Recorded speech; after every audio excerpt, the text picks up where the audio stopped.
اسلام ایک مکمل ضابطہ حیات ہے۔ یہ جملہ ہم بچپن ہی سے اپنی کتابوں میں پڑھتے آئے ہیں، مگر افسوس اس جملے کی حقیقی اہمیت سے ہم میں سے اکثر لوگ واقف ہی نہیں۔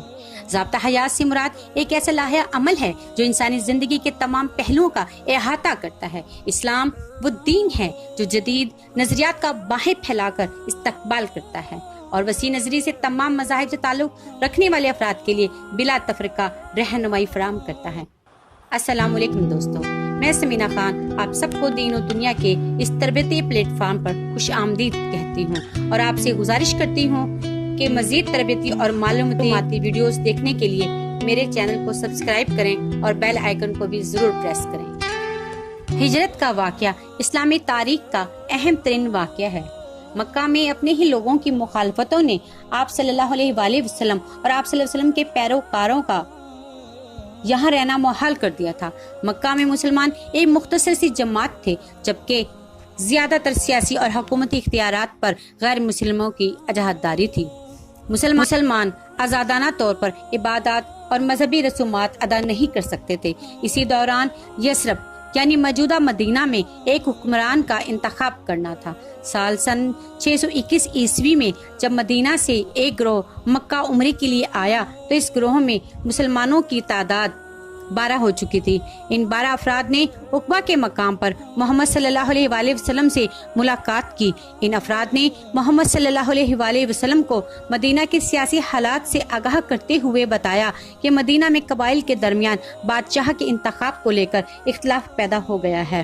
تمام قبائل اس بات پر متفق ہو رہے ہیں کہ آپ کو دعوت دیں، کیونکہ وہ جانتے ہیں کہ پیغمبر ایک بادشاہ سے افضل ہوتا ہے۔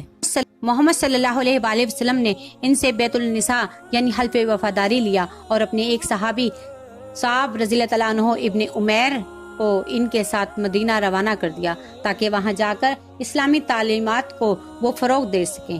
اگلے سال جب یہ لوگ لوٹے تو عمرے کے لیے آنے والے مسلمانوں کی تعداد 75 ہو چکی تھی۔ ان سب نے بھی محمد صلی اللہ علیہ وآلہ وسلم سے حلف وفاداری کیا۔ رجب سن 622 عیسوی میں اللہ کی حکم پر مسلمانوں نے قریش مکہ کے آزاد سے رہائی پانے کے لیے مدینہ کے جانب ہجرت کی۔ مدینہ میں انسان نے مہاجرین کو خوش آمدید کہا اور بے مثال بھائی چارے کا مظاہرہ کیا، جس سے آپ سب یقیناً واقف ہیں۔ اس طرح سے مدینہ مسلمانوں کا پہلا مرکز بنا اور 622 عیسوی میں محمد صلی اللہ علیہ وآلہ وسلم کی حکومت سے لے کر 656 تک تیسرے خلیفہ حضرت عثمان رضی اللہ تعالیٰ عنہ کے دور حکومت تک یہی اسلامی سلطنت کا دارالحکومت رہا۔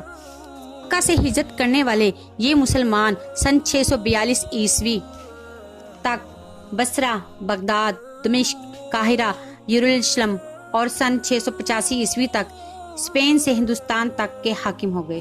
اس وسیع و عریض سلطنت میں تمام عقائد اور مذاہب سے تعلق رکھنے والے افراد شامل تھے۔ اس سلطنت میں سبھی کو برابر کے حقوق حاصل تھے۔ یہاں تمام قوانین قرآن و سنت کی روشنی میں بنائے گئے تھے۔ آج مغربی مفکر اور تاریخ دان مسلمانوں کے اس شاندار ماضی، ان کے اصول و ضوابط اور یہاں تک کہ قرآن مجید کے متعلق ریسرچ کر رہے ہیں۔ سال 2019 میں برلن میں ہونے والی ایک سیشن میں یونیورسٹی آف شکاگو کے ایک پروفیسر فریڈ ایم ڈونر نے جدید یورپی ریسرچ کا ایک خاکہ پیش کیا۔ سورۃ ال عمران کی آیت نمبر 67 میں اللہ تعالیٰ ارشاد فرماتا ہے کہ ابراہیم نہ تو یہودی تھے اور نہ ہی عیسائی، بلکہ سب سے بے تعلق ہو کر ایک خدا کے ہو رہے اور اسی کے فرما بردار تھے اور مشرکوں میں نہ تھے۔ اس آیت سے واضح ہے کہ کسی بھی مذہب سے تعلق رکھنے سے زیادہ اہم توحید کو ماننا ہے۔ ایک اور جگہ سورۃ بقرہ کی آیت نمبر 62 میں ارشاد ہوا، جو لوگ مسلمان ہیں یا یہودی ہیں یا عیسائی یا ستارہ پرست، جو خدا اور روز آخرت پر ایمان لائے گا اور عمل نیک کرے گا تو ایسے لوگوں کو ان کا صلہ خدا کے ہاں ملے گا اور ان کو نہ کسی طرح کا خوف ہوگا اور نہ وہ غم زدہ ہوں گے۔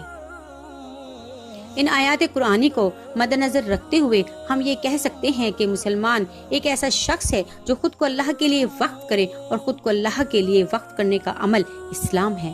مزید یہ کہ 2019 کے ریسرچ کے مطابق لفظ مسلمان قرآن میں محض 60 مرتبہ اور لفظ اسلام 8 مرتبہ استعمال ہوا ہے۔ اس کے برعکس مومنوں کو 1000 سے زائد مرتبہ مخاطب کیا گیا ہے۔